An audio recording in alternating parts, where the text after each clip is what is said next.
আর ইমাম মালিক, আল্লাহ তাকে শান্তিতে রাখুন, তিনি বলেছেন যে আমি তো একজন মানুষ, আমার ভুল হতে পারে, মাঝে মধ্যে আমার কথা সঠিক, আমার মতামতটা ভুল হতে পারে, আর মাঝে মধ্যে আমি সঠিক। তবে আমার কোনো মতামত যদি আল্লাহ এবং তার রাসূলের বিরুদ্ধে যায়, আমার মতামত বাতিল করে দাও। একই কথা। যদি ইমাম মালিকের কোনো মতামত, ইমাম মালিক রাদিয়াল্লাহু আনহু নিজেই বলেছেন, আল্লাহ তাকে শান্তিতে রাখুন, যদি দেখো আমার কোনো মতামত, আমার কোনো ফতোয়া আল্লাহ এবং রাসূলের বিরুদ্ধে যাচ্ছে, আমার ফতোয়া বাতিল করে দাও, সেটাকে বাতিল করে দাও। তাহলে মালিকিরা যখন নামাজ আদায় করে তারা হাত দুটো ঝুলিয়ে রাখে।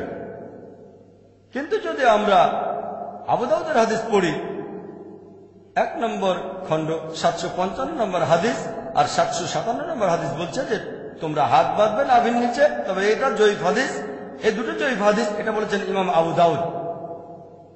আবু দাউদ 1 নম্বর খণ্ড 756 নম্বর হাদিস বলছে তোমরা নাভির উপরে হাত বাঁধো, এটার ভিত্তি জয়ীফ হাদিসটার চেয়ে বেশ শক্ত।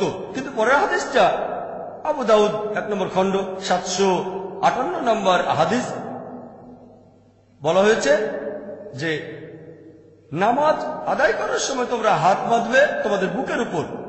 বলা হয়েছে এটা আরো শক্ত হাদিস, যদিও এটা মুরসাল হাদিস।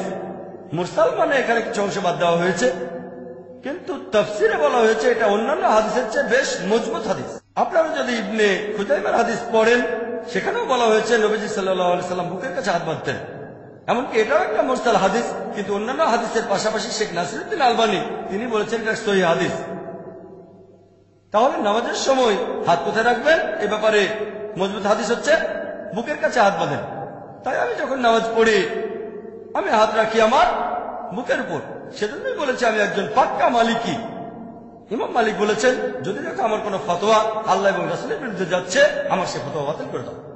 এখন যদি মালিকিরা বলে ইমাম মালিক বলেছেন তোমাদের বুকের কাছে হাত বাঁধো, যদিও তিনি বলেননি, তারপরে ধরে নিলাম যে তিনি বলেছেন। তিনি আরো বলেছেন যদি আমার কোনো ফতোয়া আল্লাহ রাসূলের বিরুদ্ধে যায় তাহলে সেটা বাদ দিয়ে দাও। আমি তার ফতোয়াকে বাদ দিয়েছি।